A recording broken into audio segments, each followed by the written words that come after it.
Welcome to the Freddy Fazbear Virtual Experience. Fazbear Entertainment is excited to join the digital age, and what better way to do that than with an edge-of-your-seat virtual reality experience.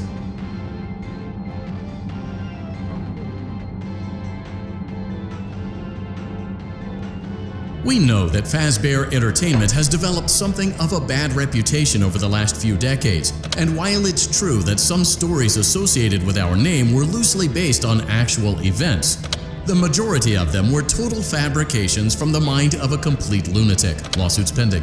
But we aren't above laughing at ourselves. Ha ha ha. That's why we have recreated many of these completely fictitious scenarios, lies, that you've been fed over the last several years into a hilarious VR game, in the hopes that we can finally move past these childish ghost stories and develop a new relationship with you, as well as your kids. Don't forget the merch, perfect for birthdays. So sit back and enjoy a few scares. We do, however, ask that you agree to a simple waiver before you play. It's mostly just legal mumbo-jumbo and isn't at all based on user experiences thus far or injuries associated with testing. Just touch the button to agree. You acknowledge that Fazbear Entertainment is not responsible for accidental digital consciousness transference, real-world manifestations of digital characters, nightmares, night terrors, night sweats.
Welcome back to Parts and Service. There have been customer complaints about Chica's acrid smell. Sounds like Chica has been rummaging around the kitchen again. Remove all food particles from Chica's exterior and place it in the refuse bin on your right.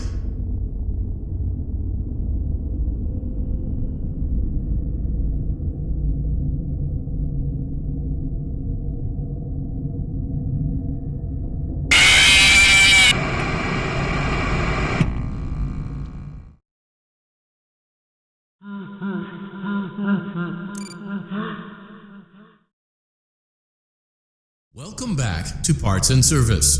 There have been customer complaints about Chica's acrid smell. Sounds like Chica has been rummaging around the kitchen again. Remove all food particles from Chica's exterior and place it.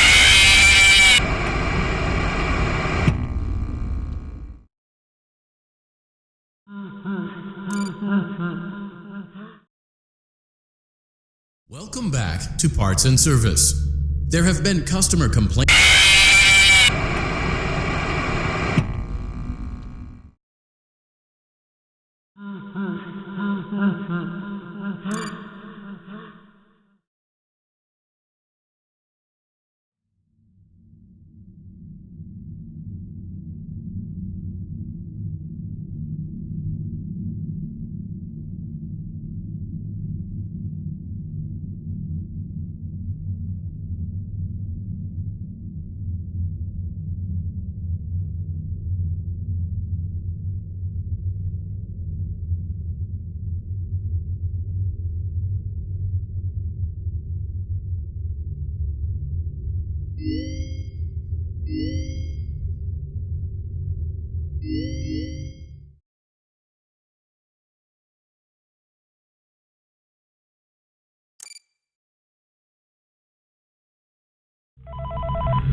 Hey, glad you came back for another night.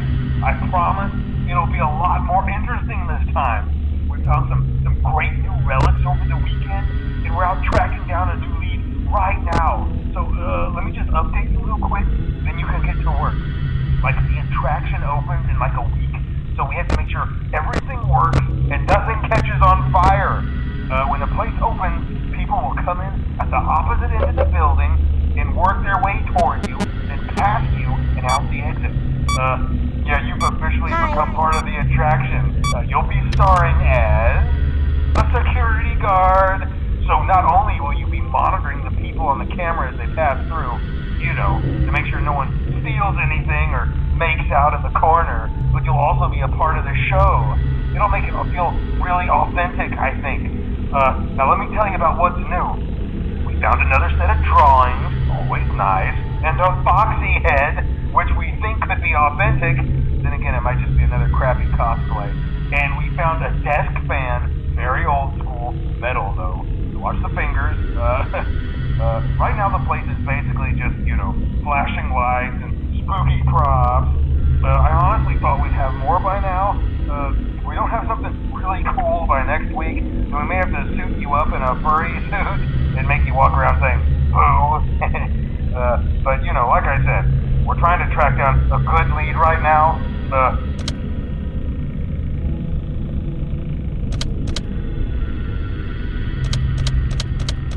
Take a peek and see what we can find. For now, just get comfortable with the new setup. You can check the security cameras over to your right with the click of that blue button.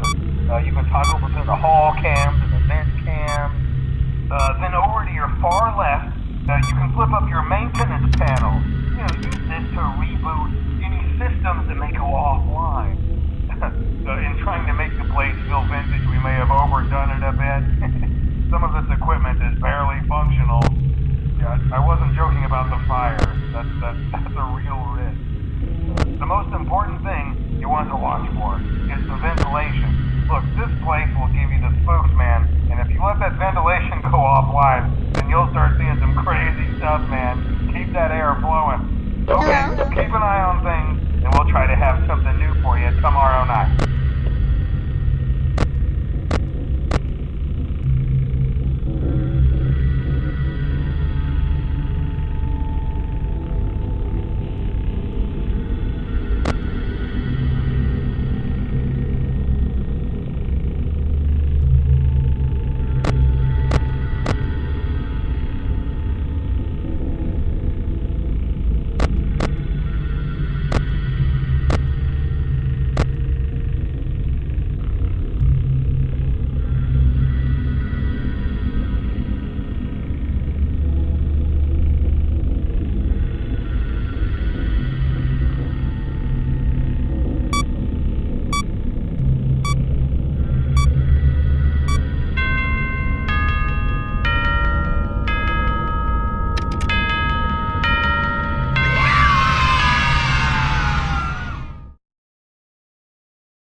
Hey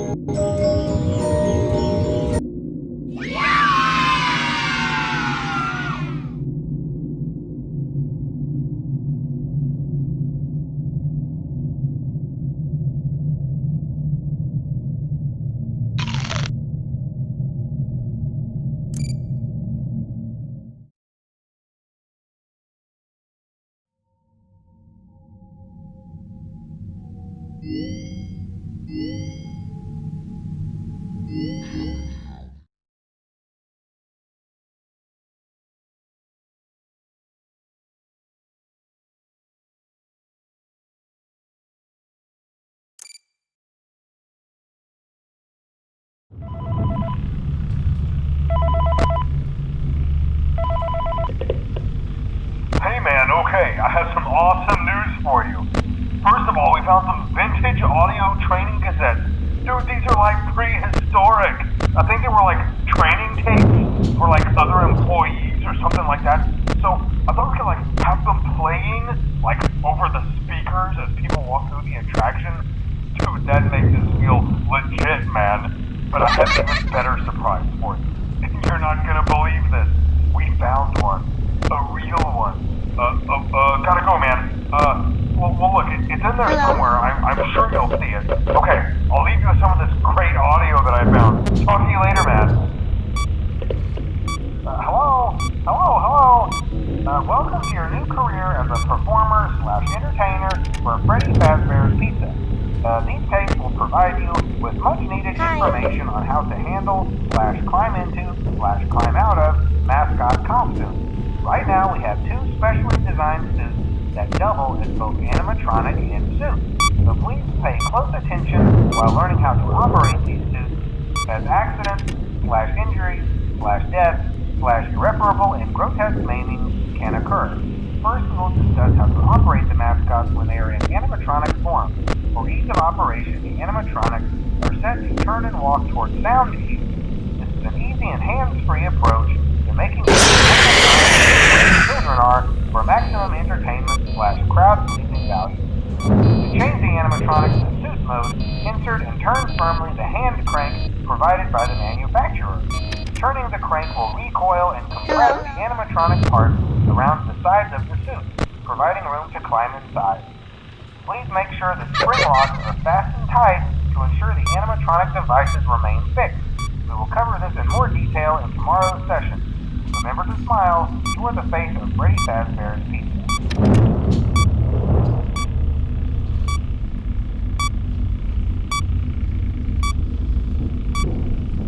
Hello?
We went to great lengths to create an authentic VR experience, including using scanned photographs for reference and using original performance routines where applicable.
Can you hear me? Don't exit this room, okay? This isn't a mistake. This room isn't a mistake. I had to hide these logs away from the core gameplay files, in a place that only a beta tester would look, and in a place where the files could be protected. I just really hope that the next development team finds this before the game is released to the public. This game has some kind of malicious code in it that we haven't been able to fully contain or even understand for that matter. We're over budget and out of time. But that's not the reason that we're shutting down. Listen, I have to keep this short so the file size will be small enough to fly under the radar. There are more. They may not be in order.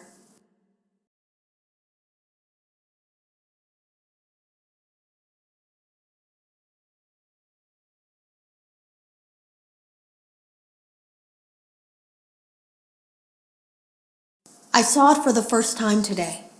There was a character I couldn't make out who it was, standing at the end of the hall.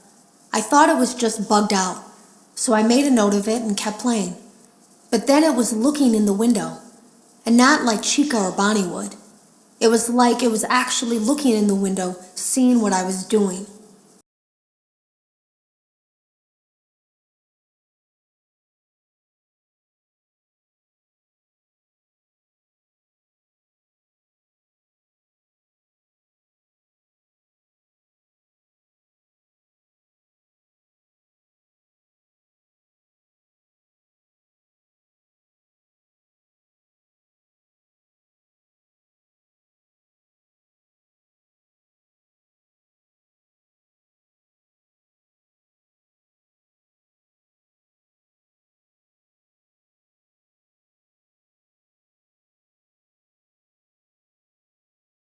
I heard a pretty heated conversation this morning between Dale, our manager, and someone else on the line.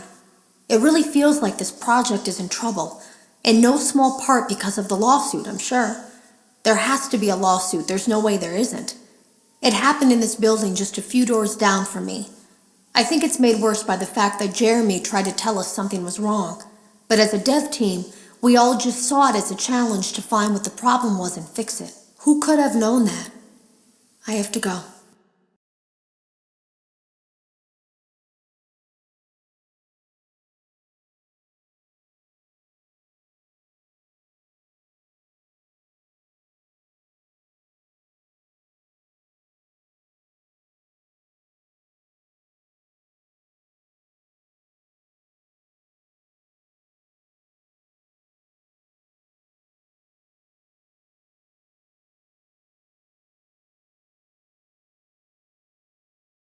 Have you ever heard of a guillotine paper slicer? It sounds made up, but it's an actual piece of office equipment. I didn't even know we had one in the supply room. I guess they're more common at businesses that do a lot of graphic design work. I remember seeing one when I was still in school, and even then, I knew how dangerous.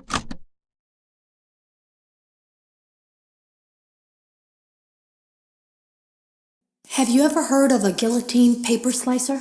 It sounds made up, but it's an actual piece of office equipment. I didn't even know we had one in the supply room. I guess they're more common at businesses that do a lot of graphic design work. I remember seeing one when I was still in school, and even then, I knew how dangerous it looked. I was always afraid of losing a finger. That seems so silly now. Jeremy used to do design work. I guess that's how he knew it was there.